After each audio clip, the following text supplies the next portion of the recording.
ಗೀತಾ ಮಹಾತ್ಮೆ ಭಗವದ್ಗೀತೆಯ 11ನೇ ಅಧ್ಯಾಯ ವಿಶ್ವರೂಪ ದರ್ಶನ ಯೋಗದ 10ನೇ ಶ್ಲೋಕ. ಅನೇಕ ವಕ್ತ್ರ ನಯನಂ ಅನೇಕಾದ್ಭುತ ದರ್ಶನಂ ಅನೇಕ ದಿವ್ಯಾಭರಣಂ ದಿವ್ಯಾನೇಕೋದ್ಯತಾಯುಧಂ. ಈ ಶ್ಲೋಕದಲ್ಲಿ ಸಂಜಯನು ಭಗವಂತನ ವಿಶ್ವರೂಪ ದರ್ಶನವನ್ನು ಧೃತರಾಷ್ಟ್ರನಲ್ಲಿ ವರ್ಣಿಸುತ್ತಾನೆ. ಸಂಜಯನೆಂದರೆ ವ್ಯಾಸ ಮಹರ್ಷಿಗಳ ಕೃಪೆಯಿಂದ ದಿವ್ಯ ದೃಷ್ಟಿಯನ್ನು ಮತ್ತು ದೂರಶ್ರವಣ ಶಕ್ತಿಯನ್ನು ಪಡೆದುಕೊಂಡವನು.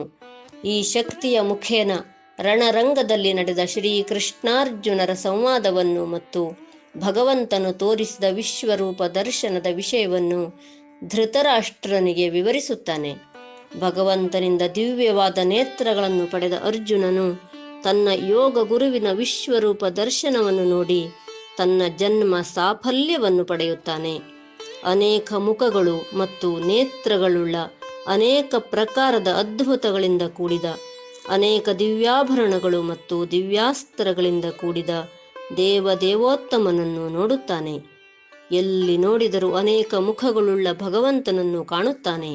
ಸರ್ವಾಂತರ್ಯಾಮಿಯಾದ ಭಗವಂತನು ಎಲ್ಲಿ ನೋಡಿದರೂ ಅಲ್ಲಿ ಕಾಣುತ್ತಾನೆ. ಸಮಸ್ತ ಲೋಕಗಳನ್ನು ವೀಕ್ಷಿಸುತ್ತಿರುವ ಆ ಕಣ್ಣುಗಳಿಂದ ಯಾವುದನ್ನೂ ಬಚ್ಚಿಡುವಂತಿಲ್ಲ. ಪ್ರತಿಯೊಂದು ಜೀವಿಯ ಹೃದಯದ ಭಾವನೆಗಳನ್ನು ಗ್ರಹಿಸಬಲ್ಲ ಶಕ್ತಿಯುಳ್ಳ ಕಣ್ಣುಗಳವು. ಅನೇಕ ಅದ್ಭುತ ದರ್ಶನಗಳನ್ನು ಅರ್ಜುನ ನೋಡುತ್ತಾನೆ. ಅನೇಕ ರೂಪಗಳು, ಅನೇಕ ಆಕಾರಗಳು, ಅನೇಕ ಬಣ್ಣಗಳು. ಮನುಷ್ಯನ ಕಲ್ಪನೆಗೆ ಮೀರಿದ ಅದ್ಭುತವಾದ ರೂಪ ಅದಾಗಿತ್ತು. ದಿವ್ಯಾಭರಣಗಳಿಂದ ಅಲಂಕೃತನಾದ ವಿರಾಟ ರೂಪಿಯಾದ ಭಗವಂತನಿಗೆ ಆತನ ವಿರಾಟ ರೂಪವೇ ಅಲಂಕಾರವಾಗಿತ್ತು. ಒಂದೊಂದು ಆಯುಧಗಳನ್ನು ಹಿಡಿದ ಅವನ ಕೈಗಳು ಎಲ್ಲೆಲ್ಲೂ ಆವರಿಸಿದ್ದವು. ಈ ರೀತಿ ಪರಮದೇವ ಪರಮೇಶ್ವರನ ಅದ್ಭುತವಾದ ರೂಪವನ್ನು ಭಗವಂತನು ಅರ್ಜುನನಿಗೆ ತೋರಿಸಿದನು. ಹರಿ ಓಂ.